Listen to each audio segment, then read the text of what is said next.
안녕하세요. 기구한 인생을 살게 된 40대 남자입니다. 대부분의 사람들은 평범한 인생의 단계를 밟으며 살아가죠. 평범한 부모님 아래에서 평범하게 태어나고 자라 인생의 동반자를 만나 아이를 낳고 기르며 살아가는 아주 자연스러운 단계 말입니다. 하지만 전 평범한 듯 하면서도 무엇 하나 결코 순탄한 법이 없던 인생을 살아왔습니다. 그중 2년 전 제게 일어났던 사건에 대해서 친구들과 지인들 그 누구에게도 차마 털어놓지 못했어요. 앞으로도 저는 쭉 그 비밀을 제 가슴 속에만 품고 살아갈 생각이고요. 그래도 딱 한 번 누군가에겐 제 이야기를 털어놓고 싶어 떨리는 마음을 무릅쓰고 이렇게 사연을 보내게 되었습니다. 저는 서울의 한 철물점집 외동아들로 태어났어요. 저를 낳은 후 건강이 급속도로 나빠진 엄마는 끝내 건강을 회복하지 못하고 제 나이 7살에 그만 세상을 떠나시고 말았죠. 아버지는 장사를 하셨어야 했기에 전 시골에서 올라온 할머니의 손에 맡겨졌습니다. 저는 엄마가 보고 싶어서 매일 밤마다 울었어요. 그리고 아버지는 그런 저를 위해 제 나이 12살에 새엄마를 집으로 데려오셨죠. 그날 그렇게 전 두 번째 엄마를 가지게 되었습니다. 아버지에게 듣기로 엄마 또한 재혼이라고 하시더군요. 전 남편과의 사이에서 아이는 없었고요. 처음엔 조금 어색했지만 이내 엄마라는 말은 제 입에 찰싹 달라붙어 떨어질 줄을 몰랐습니다. 오래도록 그리워했던 엄마라는 존재가 너무 좋아서 저는 시도 때도 없이 엄마를 불러댔거든요. 엄마, 뭐 하세요? 엄마 저녁밥 하지. 저도 도와드릴게요. 저도 엄마랑 같이 하고 싶어요. 동욱이 네가? 그래, 그럼 식탁에서 콩나물 좀 다듬어 줄래? 어떻게 하는 거냐면 저 엄마 이번에 저 학교 운동회 하는데 와주실 수 있어요? 다른 애들한테 올해는 우리 엄마도 올 거라고 제가 자랑을 다 해놔서. 운동회라고? 우리 아들 보러 이 엄마가 당연히 가야지. 우리 동욱이 무슨 김밥 좋아해? 엄마가 도시락 싸가지고 우리 아들 응원하러 갈게. 이곳 사연들을 들어보면 참 나쁜 계모들이 즐비하던데 저희 엄마는 그렇지 않았습니다. 오히려 정반대였죠. 귀찮을 법도 했건만 엄마는 오히려 절 친아들처럼 아끼고 보살펴 주셨거든요. 하루하루가 행복했어요. 엄마를 얻은 제겐 세상 그 무엇도 두려울 것이 없었죠. 아버진 저를 끔찍이 아껴주는 엄마를 보며 무척이나 고마워하셨습니다. 저는 날이 갈수록 눈에 띄게 밝아졌고 할머니 또한 엄마를 귀한 딸처럼 아끼셨어요. 그리고 할머니는 마치 해야 할 숙제를 끝낸 듯 엄마가 집에 온 지 2년 만에 조용히 숨을 거두셨죠. 마지막까지 그토록 아끼시던 엄마의 손을 잡은 채로 말입니다. 엄마는 저를 마냥 오냐오냐 키우진 않으셨습니다. 한창 사춘기가 왔던 전 중학교 3학년 시절 나쁜 친구들을 따라 잠시 방황을 했던 적이 있어요. 친구들을 괴롭히진 않았지만 겉멋이 들어 노는 친구들을 따라 호기심에 술을 마시고 담배를 피웠죠. 그러다 한 번은 엄마에게 제대로 걸리고 만 겁니다. 그때 전 엄마에게 처음으로 매타작을 당해봤어요. 이놈의 자식아! 엄마, 아파요! 엄마는 제 등짝을 마구 후려치셨습니다. 그리곤 손이 퉁퉁 부은 채 화난 표정으로 앉은 엄마 앞에 무릎을 꿇고 연신 죄송하다고 잘못을 빌었죠. 엄마는 엄한 목소리로 제게 이렇게 말씀하셨어요. 동욱아, 왜 네 스스로 시간과 정성을 들여서 네 인생을 망치는 경험을 하니? 네가 잘못되면 그건 너뿐만이 아니라 이 아버지와 이 엄마의 가슴 또한 갈기갈기 찢어질 거다. 난 목숨보다 소중한 내 아들이 잘못된 길을 가는 걸 막기 위해서라면 얼마든지 회초리를 들 수 있어.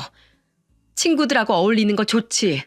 하지만 널 누구보다 아끼고 사랑해서 진심으로 조언하는 사람이 누군지 오늘 저녁에 곰곰이 생각해 보길 바란다. 그리고 그날 밤 늦게 퇴근하고 돌아오신 아버지에게도 호된 꾸짖음을 듣고 방으로 돌아가던 전 그만 보고야 말았습니다. 안방 침대에 힘없이 걸터앉아 흐느끼고 계시던 엄마를 말입니다. 그날 전 어린 마음에도 제가 무언가 큰 잘못을 저질렀다는 사실 하나만은 단단히 깨달았던 것 같아요.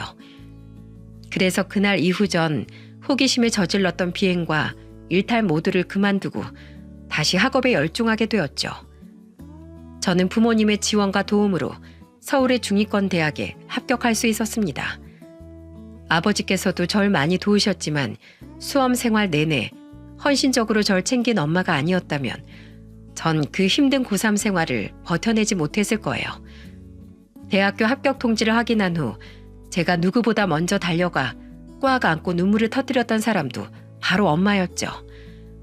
시간이 흘러 대학을 졸업한 전 공기업에 취업을 했습니다. 아주 평탄한 삶의 연속이었죠. 저는 대학 친구가 주선한 소개팅으로 만난 아내와 결혼해도 꼴이 날 수 있었어요. 직장인이었던 아내는 활기차고 착한 사람이었습니다. 아내의 모습을 가만히 보고 있노라면 어찌나 사람이 반짝반짝 빛나던지 전 아내를 보며 항상 제게 과분한 여자라고 생각했어요. 저희 부모님 또한 그런 아내를 무척이나 좋아하셨죠. 특히 엄마는 제가 아내와 본가에 갈 때면 항상 아내를 백년 손님 대하듯 귀하게 대해주시더라고요. 네 시할머니도 며느리였던 날 아주 귀하게 대해주셨지. 세아가 널 보니 수많은 과거의 기억이 떠오르는구나. 네 손에 앞으로도 우리 집에선 물 한 방울 묻히지 않을 테니 모쪼록 자주 놀러 오렴. 목사님이었던 장인어른과 교회 전도사로 일하셨던 장모님 또한 절 친아들처럼 아껴주셨습니다. 평온한 결혼 생활 속에서 저와 아내는 귀여운 딸도 한 명 낳았어요. 아내 또한 처가댁의 외동딸이었던지라 양가에선 첫 손주의 탄생을 무척이나 기뻐하셨죠. 하지만 우리의 행복은 그리 오래 가지 못했어요. 딸아이가 돌도 되기 전 아내는 그만 난소암 사기 판정을 받고 말았거든요. 아내는 양가 식구들의 간절한 기도 속에서 수술을 받고 항암 치료를 받으며 투병 생활을 이어갔지만 결국 채 2년이라는 시간을 넘기지 못하고 세상을 떠나버렸죠. 고작 우리 딸의 나이 3살의 말입니다. 슬픔을 딛고 혼자 딸을 키워내야 했던 전 엄마의 권유로 부모님의 집에 다시 들어가게 되었습니다. 엄마는 직장 생활을 하는 저를 위해 우리 딸을 돌봐주셨고 다행히 7살이었던 저보다도 더 어린 나이에 엄마를 잃은 딸은 엄마의 존재를 기억하지 못했습니다. 딸은 초등학교에 들어가기 전까지 저희 엄마인 할머니의 지극정성으로 인해 엄마의 빈자리를 느끼지 못하고 밝게 자랐죠. 저는 아내가 세상을 떠난 후 자주는 아니어도 처부모님의 생신과 명절엔 딸을 데리고 항상 두 분을 찾아뵈었어요. 하지만 아내가 떠난 지 3년 뒤 장인어른은 조용히 저를 불러 이렇게 말씀하시더군요. 이쯤 하면 됐네 강서방. 이제 그만 오게. 자네가 계속 우릴 찾아오면 자네만 더 힘들어. 우리 또한 우리 딸아이 생각이 나서 고통스럽긴 마찬가지고 서로의 평안한 삶을 위해 더는 서로 보지 않는 것이 나아. 우리 하영이만 모쪼록 행복하게 잘 키워주게. 그리고 자넨 아직 젊으니 우리 딸을 잊고 앞으로 새 인생 살아. 저는 엉엉 울며 장인어른께 이러시지 말라고 빌었지만 장인어른은 가슴 아픈 표정을 지으면서도 단호하게 절 밀어내시더군요. 장모님 또한 장인어른 곁에서 펑펑 울며 저에게 작별 인사를 고하셨죠. 그렇게 그날 이후 전 더 이상 두 분을 뵙지 못했습니다. 몇 번 더 두 분께 연락을 드렸지만 두 분은 더는 제 연락을 받지 않으셨어요. 너무 힘들었지만 저는 엄마의 끝없는 응원과 지지로 결국 다시 일어설 수 있었습니다. 그렇게 아내가 세상을 떠난 지 약 7년이라는 시간이 흘렀어요. 딸이 초등학교 3학년이었던 어느 날 엄마는 저를 불러 이런 말씀을 하시더군요. 동우가 넌 재혼할 생각 없니? 하영이가 초등학교에 들어가고 나서 부쩍 엄마의 빈자리를 많이 느끼는 것 같더구나. 아무래도 집에서만 있을 때하고는 다르게 주위 친구들이 사는 모습이 눈에 들어올 테니까. 저는 최근 몇 년간 왜 자신만 엄마가 없냐고 울먹이던 딸의 모습을 떠올렸습니다. 제가 쓰게 웃자 엄마는 말을 이으셨어요. 동우가 너도 알잖니? 엄마의 빈자리가 그 나이 때 애들에게 얼마나 크게 느껴지는지, 엄마라는 존재가 아이에게 얼마나 필요한지 말이야. 그러니까 하영이를 위해서라도 재혼에 대해 진지하게 한번 생각해봐. 이 엄마 주변에 아직 시집 안 간 딸을 둔 지인이 하나 있어. 그 딸이 결혼 생각이 없어서 여태 시집을 안 가서 그렇지. 내가 몇 번 보니 애가 참 바르고 착하더구나. 엄마가 주선해 줄 테니까 한번 만나봐. 어느새 얼굴에 주름이 많아진 아버지는 엄마 옆에 앉아 부록이 넘은 아들을 걱정하며 엄마의 말씀을 거두시더군요. 저는 저를 걱정하는 두 분의 마음과 엄마를 찾으며 울던 딸을 떠올리며 결국 알았다고 대답했죠. 그런데 엄마, 제가 집에 놀러 오시던 엄마 친구분들은 전부 배웠던 것 같은데 그분은 어느 이모 따님이에요? 그 중엔 없어. 아주 예전에 알고 지내던 지인 딸이야. 지금은 저기 어디냐. 전라도 시골에서 살고 있다는구나. 하도 멀리 살아서 통화만 하지 나도 잘 못 봐. 엄마의 말씀처럼 엄마 지인의 따님은 만나서 이야기를 나누어 보니 정말 예의 바르고 좋은 사람이었어요. 안녕하세요. 김주연입니다. 말씀 많이 들었어요. 뵙게 되어서 반갑습니다. 중소기업에 다니고 있다던 주연 씨는 저와 나이가 6살이나 차이가 나더군요. 저는 사별을 한 데다 나이도 많고 아이까지 있었던 터라 주연 씨가 너무 아깝게 느껴졌어요. 솔직한 심정을 털어놓는 제 말에 주연 씨는 이렇게 대답하더군요. 그게 어디 동욱 씨 잘못인가요? 무작위로 사람을 골라서 불행을 주는 세상 탓이죠. 전 아직 동욱 씨처럼 그런 가슴 아픈 일을 아직 겪지 않은 사람일 뿐이고요. 누가 먼저고 나중이냐는 차이일 뿐 동욱 씨가 저에 비해 기우는 부분은 아무것도 없다고 생각해요. 항상 신중히 말을 골라 이야기하던 주연 씨의 현명함이 전 무척 좋았습니다. 그리고 8개월간의 만남 이후 제 나이 43, 제 딸의 나이 11살에 저와 주연 씨는 결혼식을 올렸어요.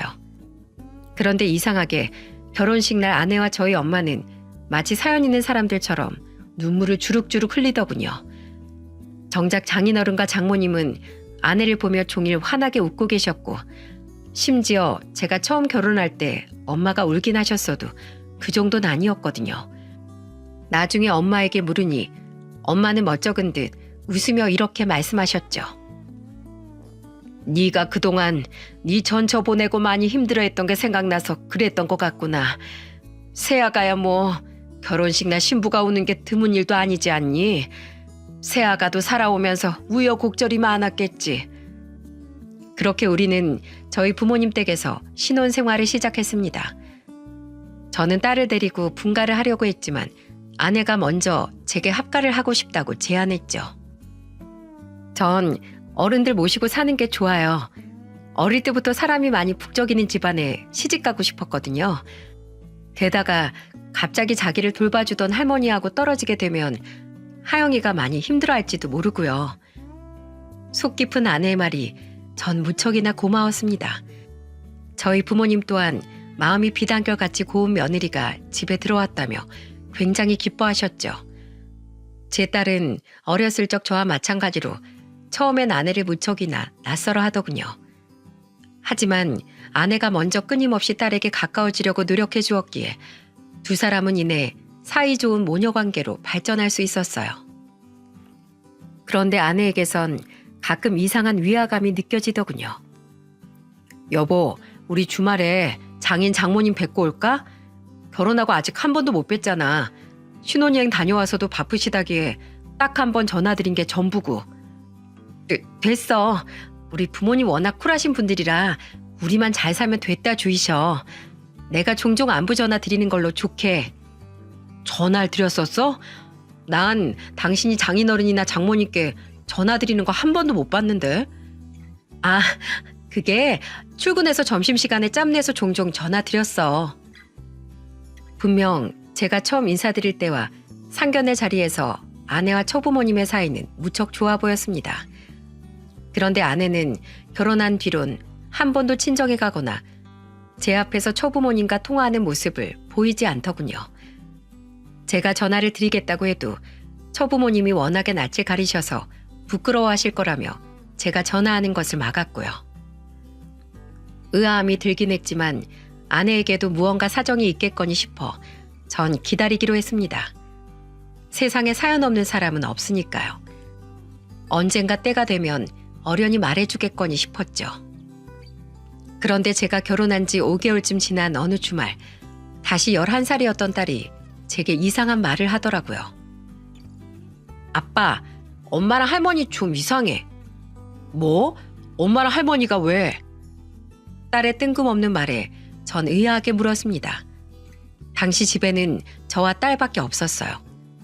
만난 지 얼마 안 되었는데도 마치 친모녀처럼 사이가 좋았던 엄마 아내는 영화를 보러 간다며 집을 나섰고 아버진 일이 있다며 토요일임에도 불구하고 철물점에 나가셨거든요.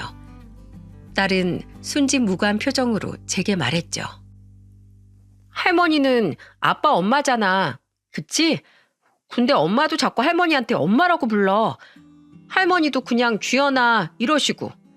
근데 아빠랑 할아버지가 같이 있을 때면 다시 어머님, 어머마 서로 이렇게 부른다? 그리고 저번엔 내가 방에 있을 때 몰래 봤는데 엄마가 할머니한테 안겨서 엄마 엄마 하면서 울고 있던데? 할머니도 엄마한테 막 미안하다면서 울고 난 엄마랑 할머니가 우니까 괜히 무섭고 슬퍼서 방에서 못 나갔어. 애들은 거짓말을 못하는 법이니 딸의 말이 거짓말일 리도 없고 딸이 거짓말을 할 이유도 없었기에 저는 생각이 복잡해졌어요. 사이가 각별해진 거면 각별해진 거지. 왜 저와 아버지 앞에선 서로 부르는 호칭을 숨긴답니까? 게다가 장모님이 버젓이 살아있는데 저희 엄마를 엄마라고 부른다는 아내가 너무나 이상했죠. 그러고 보니 계속 처가댁을 피하던 아내의 모습이나 전라도 분이라던 처부모님께서 일말의 사투리도 쓰지 않으셨던 것이 떠오르며 제 안에 의심이 피어나더군요. 제가 괜한 의심을 하는 것일 수도 있겠지만 한 번 시작된 의심은 끝이 나질 않더라고요. 결국 전 우선 제가 모르는 무슨 사정이 있던 제 오해이건 간에 이 문제에 대해 확인을 해봐야겠다고 생각했습니다. 저는 가족들 몰래 소형 녹음기를 몇 개 사서 집안 곳곳에 설치를 해뒀어요. 그리고 매일 밤 가족들이 모두 잠들 때까지 기다렸다가 녹음기를 회수해 대화 내용을 확인하고 제자리에 돌려놓길 반복했죠. 딸의 말대로 아내와 엄마는 둘만 있는 자리에선 서로 엄마, 주연아 이렇게 부르더군요. 게다가 두 사람의 대화는 정말로 친모녀처럼 친근하게 느껴졌죠. 그리고 6째 되는 날 밤 저는 드디어 두 사람의 엄청난 비밀을 알게 되고 말았습니다. 엄마, 우리 정말 이대로 모두를 기만해도 되는 걸까? 나 하영이 아빠가 친정 이야기 꺼낼 때마다 너무 무서워서 미칠 것 같아. 모든 걸 다 들킬까 봐 심장이 조마조마하다고. 설마 나 몰래 그 사람들한테 따로 전화하는 건 아니겠지? 엄마, 2년 전에 내가 친엄마 찾겠다고 엄마를 찾아온 거 그게 정말 내가 잘한 일일까? 엄마랑 나 그리고 이 집 식구들 모두를 불행하게 만든 일은 아니었을까? 그런 말 마라. 내가 예전에 그 집에 널 떼어놓고 쫓겨나듯 나왔을 때 내가 얼마나 참담한 심정이었는지 넌 짐작도 못할 거다. 그 집 식구들하고 두 번 다시 엮이기 싫어서 한때는 내가 널 정말 없는 자식이라고 생각했을 때도 있었어. 하지만 동욱이가 처음 결혼을 하고 나서 첫 며느리를 데려왔을 때 자식 버린 그 아이를 보며 네 생각이 나서 가슴이 무너졌다. 어떻게 해서든 널 데려왔었어야 하는 건가 싶어서 그날부터 하루도 빠짐없이 후회했지. 그리고 이 집에 딸이 없다고 거짓말한 내 자신이 죽도록 미웠어. 천추의 한이었지. 더 너를 찾을 수조차 없었으니까. 그런 네가 네 발로 내 앞에 나타났을 때 정말 신이 있다면 그 신의 발등에 입이라도 맞추고 싶었어. 넌 세상에 단 하나뿐인 내 핏줄이야. 난 두 번 다시 널 잃을 수 없다. 세상 그 누가 손가락질을 한다 한들 말이야. 너무 놀라서 제 손이 벌벌 떨리더군요. 지금 제가 들은 내용이 맞는지 믿기지가 않아 저는 녹음본을 2번, 3번을 다시 돌려들었습니다. 그때가 돼서야 비로소 현실이 받아들여지더군요. 처음부터 모두 거짓이었던 거예요. 아내는 존재하지도 않았던 엄마 지인의 딸이 아니라 오래전 엄마가 전 남편과의 사이에서 낳은 친딸이었던 겁니다. 제가 새 처부모님이라고 철석같이 믿고 있던 그 사람들은 저희 엄마가 치밀하게 돈으로 고용해 준비해 두었던 연기자들이었던 거죠. 미칠 것 같았습니다. 아무리 생각해도 이해가 되지 않았어요. 그토록 절 진심으로 아껴주었던 엄마가 그것도 자신의 친딸과 왜 이런 끔찍한 일을 저지른 건지 말입니다. 저희 집안엔 뜯을 만한 큰 재산이 있던 것도 아니고 아내가 저와 결혼해봤자 크게 득볼 일도 없었는데요. 나 몰래 사망보험이라도 들어뒀나? 아니면 우리 아버지 사망보험을? 그럼 그동안 엄마의 모든 행동들은 전부 거짓이었나? 그 기나긴 세월 모두? 저는 그날 밤 결국 한숨도 자지 못하고 밤을 지새웠습니다. 그리고 다음 날인 토요일 아침 일찍 잠을 자고 있던 딸을 제외한 모든 가족을 불러 모았죠. 무슨 일인데 주말 꼭두 새벽부터 식구들을 다 깨워? 아버지는 잠이 덜 깨신 듯 눈을 비비며 물으셨고 아내와 엄마 또한 의아한 얼굴로 절 바라보더군요. 저는 아무 말 없이 엄마 아내의 대화 녹음본을 재생시켰죠. 재생이 전부 끝난 뒤에 엄마 아내의 얼굴을 보니 두 사람의 얼굴은 사색이 되다 못해 시퍼렇게 질려 있더라고요. 마찬가지로 아버지 또한 상황 파악이 안 되는지 경악한 표정으로 우리를 번갈아 보셨습니다. 저는 싸늘한 눈으로 엄마 아내를 바라보며 말했어요. 하영이가 이상한 말을 하길래 제가 괜한 의심을 풀어보고자 집에 녹음기를 설치했었어요. 그런데 제 괜한 의심이 아니었더군요.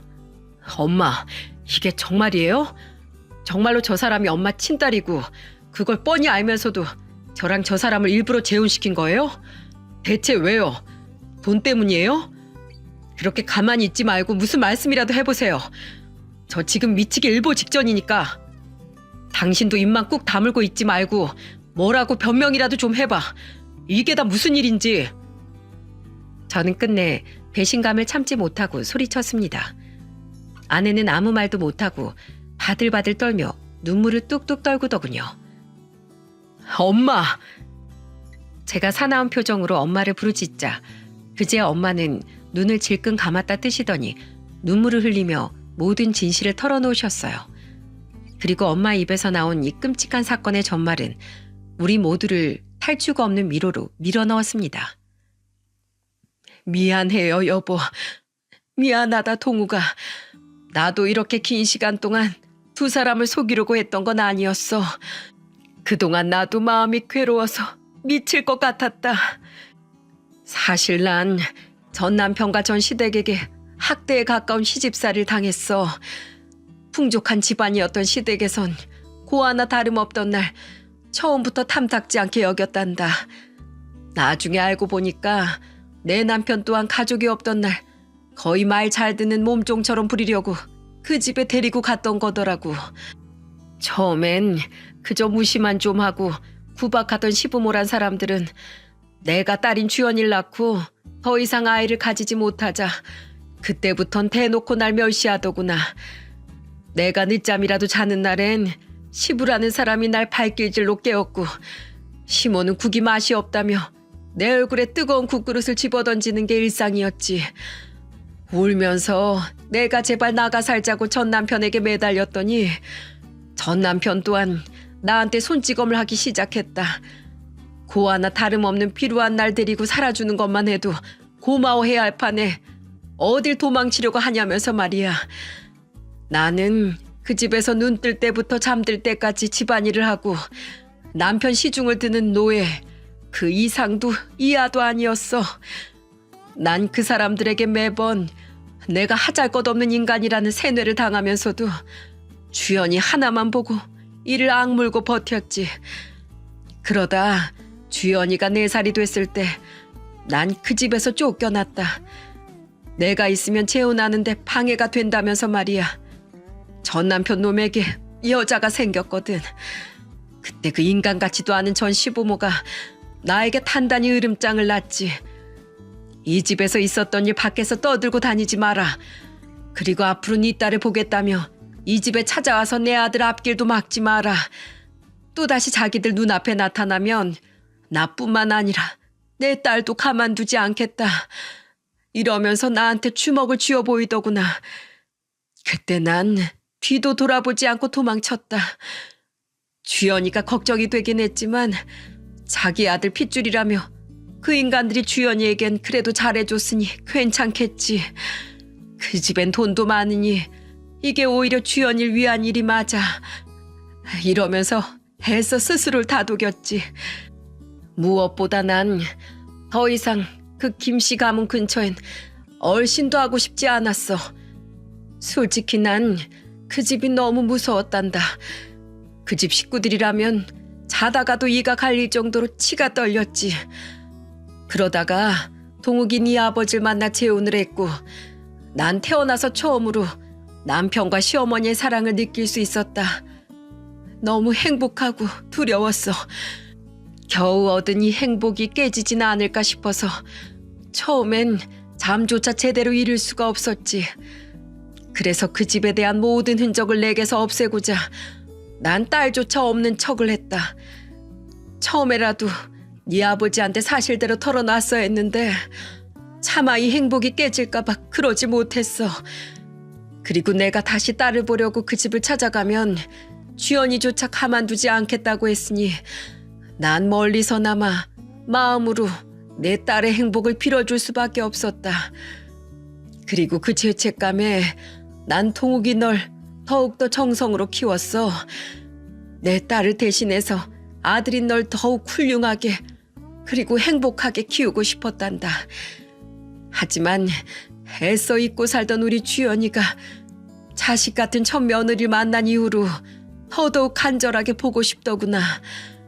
밥은 잘 먹고 살고 있는지, 며느리처럼 동욱이 너 같은 좋은 남자 만났을지 시간이 지날수록 걱정이 되었어. 엄마는 눈물이 멈추지 않는지 잠시 말을 멈추고 옷소매로 연신 눈물을 닦으시더군요. 아내는 옆에서 엄마의 어깨를 감싸 안으며 함께 흐느꼈죠. 겨우 울음을 그친 엄마는 다시 말을 이으셨습니다. 저는 잠자코 엄마의 말을 마저 들어보기로 했습니다. 그런데 2년 전 주연이가 날 찾아왔다. 동사무소에 부탁해서 내 기록을 찾았다는구나. 한동안 멀리서 날 지켜봤다던 주연이는 내가 외출한 틈을 타 내게 말을 걸어왔지. 주연이를 거의 30여 년 만에 다시 만났을 때 그때 내 마음이 어땠을지 짐작하겠니? 죄책감과 반가움, 감사함과 경악스러움이 모두 밀려왔다. 그리고 주연이가 어떻게 살았는지 전부 들은 그 순간 난 엄청난 죄책감에 휩싸여 주연이 앞에서 얼굴조차 들 수가 없었어. 전 남편의 세 부인은 아들을 둘이나 낳았다는구나. 전 남편은 물론이거니와 악마 같은 전 시부모들은 손주들이 생기니까 우리 주연이를 찬밥 취급하며 거의 방치하듯 키웠다는데 그 말을 듣는 순간 내 자신이 죽이고 싶을 정도로 미웠어. 어린 내 딸이 멸시를 받으며 울고 있던 그때 엄마인 난 희낙낙대며 행복해하고 있었다는 사실이 정말 죽고 싶을 만큼 절망스러웠지. 그들은 내가 주연이를 버리고 도망친 거라고 끊임없이 주연이에게 말했다는구나. 그런 버러지 같은 엄마를 찾는 건 용납 못한다며 주연이가 어른이 되어서도 날 못 찾게 막았어. 그렇게 애를 서럽게 과시하면서 키울 거면 나한테 진즉에 보내주기라도 하지. 정말 어떻게 인두겁을 쓰고 애한테 그런 짓을 할 수 있니? 때문에 평생 날 원망하며 살던 주연인 전 시부모란 인간들과 전 남편이 모두 세상을 떠난 뒤에 비로소 날 찾아왔던 거다. 정말로 그들의 말처럼 내가 자신을 버리고 떠난 건지, 왜 자신을 버린 건지 꼭 날 찾아와서 묻고 싶었대. 그리곤 혹시 나도 자신처럼 죽은 전 시부모와 전 남편에게 쫓겨난 건 아닌지 그래서 어쩔 수 없이 자신을 두고 떠난 건지 꼭 확인하고 싶었다더구나. 주연이 내게 물으며 펑펑 울었어. 자신은 끝없이 날 그리워했다면서 말이야. 난 주연이한테 그 집에서 내가 당했던 일들, 그리고 그들이 2번 다시 주연이 앞에 나타나지 말라며 으름장을 놨던 일들 모두를 털어놨다. 그제야 30년간 우리 두 모녀 사이에 있던 모든 오해가 풀린 거야. 그리고 펑펑 울며 주연이 앞에서 다짐했지. 2번 다시 널 혼자 두지 않겠다. 그동안 그 불행 속에 주연이 널 던져놓았던 죄에 대한 속죄를 내가 어떻게든 하겠다고 말이야.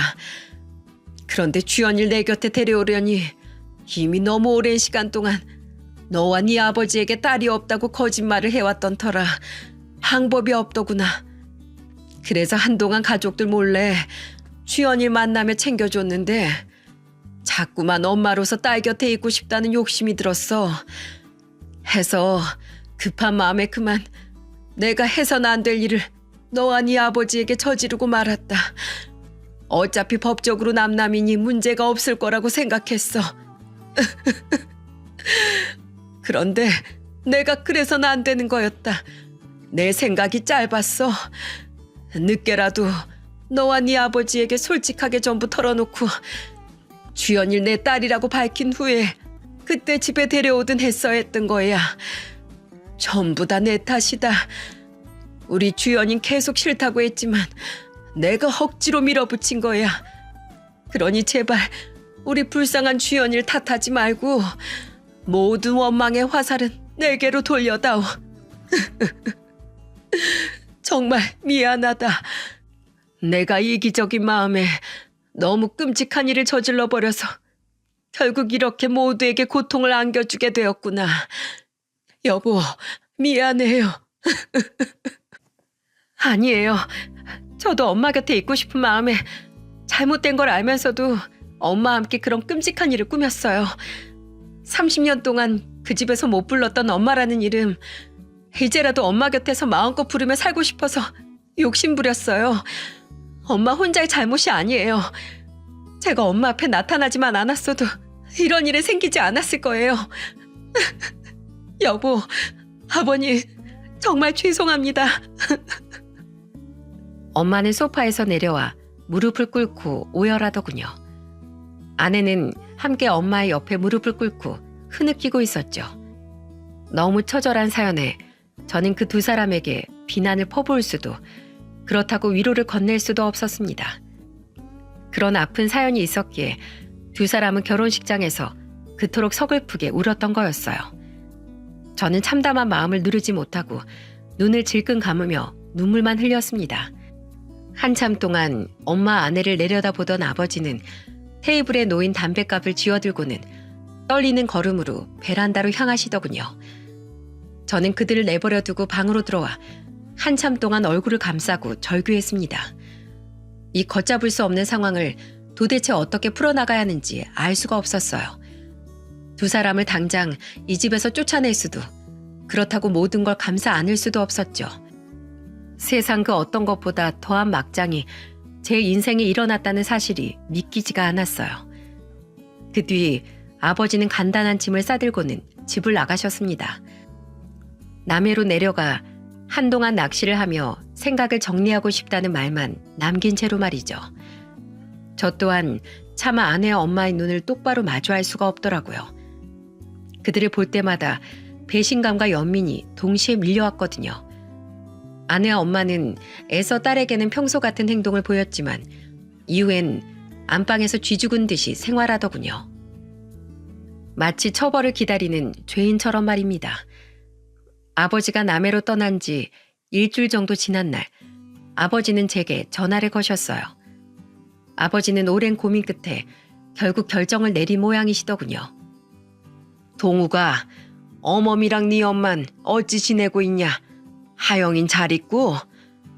2사람은 그냥 안방에서 숨소리도 들리지 않을 정도로 조용히 지내고 있어요. 가끔 제게 무슨 말 하고 싶어 보이긴 하는데 그냥 전 외면하고 있고요. 아직 2사람에게 무슨 말을 해야 하는지 도통 모르겠어서요. 하영이 앞에선 최대한 티를 내지 않으려고 하는데 집안 분위기가 이상한 걸 애도 아는지 자꾸만 제게 엄마랑 할머니랑 무슨 일이 있냐고 묻더라고요. 애한텐 또 어떻게 이야기해야 하는지 정말 미치겠어요, 아버지. 왜 우리한테 이런 일이 생긴 거죠? 아버지는 제 말에 한숨을 푹 내쉬더니 저에게 이런 말씀을 하셨습니다. 그리고 아버지의 말은 저에게 더욱 큰 고민을 안겨주었죠. 동우가 너만 괜찮다면 난 너희 엄마랑 하영 어멈 한 번만 용서해 주려고 한다. 물론 그 두 사람이 우리에게 저지른 일은 너무도 끔찍한 일이야. 나도 전 며칠 동안은 당장 그 둘을 집에서 쫓아내려고 마음먹었어. 하지만 동우가 너도 알지 않니? 적어도 네 엄만 널 진심으로 사랑한다는 사실을 말이다. 적어도 난 네 엄마가 널 친자식에 버금가는, 아니 그 이상의 애정으로 널 키웠다는 것만은 잘 알고 있어. 네 엄마가 자기 딸에게 못 준 애정을 대신 너에게 줬다고 한들 널 진심으로 자식으로 생각하지 않았으면 절대 너에게 그렇게 헌신하지 못했을 거다. 네 엄마가 아니었으면 네가 지금처럼 이렇게 훌륭하게 자라지도 못했을 거야. 그거 하나만은 내가 장담한다. 네 엄마가 홀로 괴로워하면서도 가족에게 최선을 다했던 30년이라는 세월을 잊지 말자. 더군다나 하영 어멈도 너와 하영이 그리고 나한테까지 정말 끔찍이 잘하지 않았니? 딱 봐도 느껴지더구나. 가족에 대한 애정이 정말 많이 굶주렸던 아이라는 게 말이야. 그래서 어멈이 자기 친정에 가지 않으려는 것도 아무 말 안 하고 그냥 지켜만 봤던 거다. 겉보기엔 좋은 사람들처럼 보였어도 자기 자식에게 모자란 애정을 주었을 거라고 내 짐작했었지. 결국 그 두 사람 모두 가짜였지만 말이야. 동우가, 넌 내 말을 어떻게 생각하니? 너에겐 내 강요하지 않으마. 이건 나보다 너한테 더 중요한 문제니 말이다. 난 내일 아침에 첫 차 타고 올라갈 생각이다. 그때 우리 다시 이야기하자꾸나. 아버지가 통화를 끝낸 전 머리를 감싸고 한참을 고민했습니다. 어린 제 손을 잡고 환히 웃으며 함께 장을 보던 엄마의 모습, 절 혼낸 후 몰래 안방에서 울고 계시던 엄마의 가는 어깨들이 제 눈앞에 떠올랐죠. 게다가 제 딸이 잠들 때까지 옆에 누워 책을 읽어주다가 함께 잠든 아내의 모습과 아픈 제 과거를 듣고 한참 동안 눈물을 멈추지 못하던 아내의 우는 얼굴이 제 모든 기억을 덮어버리니 참을 수 없이 가슴이 아파왔어요. 그리고 다음 날 저는 첫 차를 타고 남해에서 올라온 아버지의 외침에 잠에서 깼죠. 얘 동우가, 어여 일어나 봐라. 네 엄마랑 하영 어멈이 사라졌다. 화들짝 놀라 아버지가 계신 안방으로 향하니 아버지는 망연자실한 표정으로 침대에 걸터 앉아 계시더군요. 안방은 아주 깔끔하게 정돈되어 있는 상태였고요. 어떻게 된 거야, 아버지? 두 사람이 사라지다뇨. 분명 어젯밤까지만 해도 두 사람이 집에 있는 모습을 봤었는데요. 아버지는 떨리는 손으로 제게 연습장을 찢은 듯한 쪽지 하나를 내밀었습니다. 그 쪽지엔 이렇게 쓰여 있었죠. 내 욕심으로 인해 우리 가정을 망친 것 같아 너무 미안해요, 여보. 이렇게 큰 죄를 짓고 더는 두 사람 앞에 얼굴을 들고 살아갈 수가 없어서 새벽을 틈타 주연이와 함께 조용히 떠납니다. 동우가 미안하다. 엄마로서 하지 말아야 될 일을 저질러 한 번씩 엄마 안을 잃었던 너에게 또다시 같은 상처를 주게 되었구나. 부디 이 끔찍한 엄마를 용서하지 마렴. 두 사람 곁에서 평생을 속죄하고 싶지만 못난 엄마 탓에 오랜 시간 마음고생하며 살았던 주연이 곁을 더는 떠날 수가 없다. 하지만 동우가 30년이 넘는 세월 동안 난 진심으로 네 엄마로 살 수 있어서 행복했단다. 그러니 아들아, 이 엄마를 원망하며 앞으로의 네 삶을 낭비하지 말아라. 이 엄만 그럴 가치도 없는 사람이니 나로 인해 원망에 사로잡혀 네 인생을 절대로 망치면 안 된다. 동우가 이 못난 엄마는 있고 꼭 행복하렴. 어디에서든지 너와 하영이의 행복을 응원하마. 사랑한다. 여보, 우리 동욱이 잘 부탁해요. 미안해요. 그동안 고마웠어요. 엄마의 마지막 편지를 읽은 전 그만 그 자리에 무너지듯 주저앉았습니다. 그리곤 편지를 품에 안고 집이 떠나가라 통곡했죠. 이 편지에 꾹꾹 눌러담긴 30여 년 동안 절 사랑으로 키워준 엄마의 애정을 여실히 느낄 수 있었으니까요. 야반도주하듯 집을 떠나는 와중에도 마지막까지 제 걱정을 하던 엄마의 마음이 느껴져 가슴이 찢어지는 것 같았어요. 저와 아버지는 그 길로 곧장 두 사람을 찾아 나섰습니다. 저는 회사에 휴가를 내고 아버지는 가게 문을 닫고서 번갈아 가며 딸을 돌봤죠. 아내는 회사까지 그만두고 잠적을 했다더군요. 그리곤 하루에 30통이 넘는 부재중 전화를 엄마 아내에게 남겼어요. 하지만 두 사람은 끝내 아버지 전화도 저의 전화도 받지 않았고 저는 두 사람을 찾아다닌 지 일주일 후 마지막이라는 생각으로 간절함을 담아 엄마에게 문자를 남겼습니다. 엄마, 너무 보고 싶습니다. 제발 절 떠나지 마세요. 그리고 엄마는 저와 아버지가 두 사람을 찾다 못해 절망감에 지쳐갈 무렵 드디어 제게 전화를 주셨습니다. 집을 나가신 지 정확히 열흘 만이었죠. 동우가, 엄마 지금 어디세요? 제가 아버지랑 얼마나 찾아다녔는지 아세요? 제가 지금 당장 엄마 계신 곳으로 갈게요. 엄마는 강원도의 한 바닷가에서 아내와 함께 머물고 계셨더군요. 저는 아버지께 딸을 부탁하곤 곧장 강원도로 향했습니다. 두 사람은 약속된 장소에서 초조하게 서성이고 있었어요. 저는 그들을 보자마자 차에서 내려 두 사람에게 뛰어갔죠. 그리곤 어색하게 절 부르는 엄마와 아내를 양팔로 부둥켜 안았습니다. 엄마, 여보. 두 사람은 잠시 당황한 듯 얼어붙었지만 이내 절 끌어안고는 펑펑 울더라고요. 동우가, 이 엄마가 정말 미안하다. 여보. 저는 제가 품에 안지 않으면 두 사람이 또다시 제 눈앞에서 사라지진 않을까 두려워 목 놓아 울면서도 두 사람을 더 세게 끌어안았습니다. 그렇게 우리 세 사람은 눈물의 상봉식을 마친 후에 다 함께 서울의 집으로 돌아오게 되었죠. 집에서 두 사람을 초조하게 기다리던 아버지 또한 엄마를 끌어안으며 한참을 흐느끼시더군요. 아이고, 이 바보 같은 사람아. 돈 한 푼 챙기지 않고 겁도 없이 어디로 떠났었단 말이야. 미안해요, 여보. 도무지 당신과 동욱이를 볼 염치가 없어서 이대로 우리가 조용히 사라지는 게 두 사람을 위한 최선이라고 생각했어요. 죄송해요, 아버님. 내가 다 품어줌세. 당신이 우리에게 최선을 다했던 그 시간, 이제 내가 그대로 갚아줄게. 주연일 내 며느리이자 자식처럼 품고 살아갈 테니 더는 나와 우리 동욱이 곁을 떠날 생각하지 말어. 아내는 끌어안고 우는 부모님을 보며 옆에서 함께 흐느끼고 있더라고요. 저 또한 또다시 흐르는 눈물을 꾹꾹 눌러 닦았죠. 엄마는 아버지의 품에서 벗어나 저를 보고는 눈물을 흘리며 물으시더군요. 아휴, 정말로 나랑 주연이가 이 집에 네 아버지와 네 곁에 있어도 괜찮겠니? 이렇게 끔찍한 잘못을 저지른 우리가? 이젠 제가 엄마도 집사람도 둘 다 지켜줄 거예요. 엄마가 그동안 이 사람 대신 저한테 헌신했던 그 시간들, 그 은혜, 이젠 제가 두 사람에게 갚아나갈게요. 그러니까 엄마, 더 이상 혼자서 괴로워하고 슬퍼하지 마세요.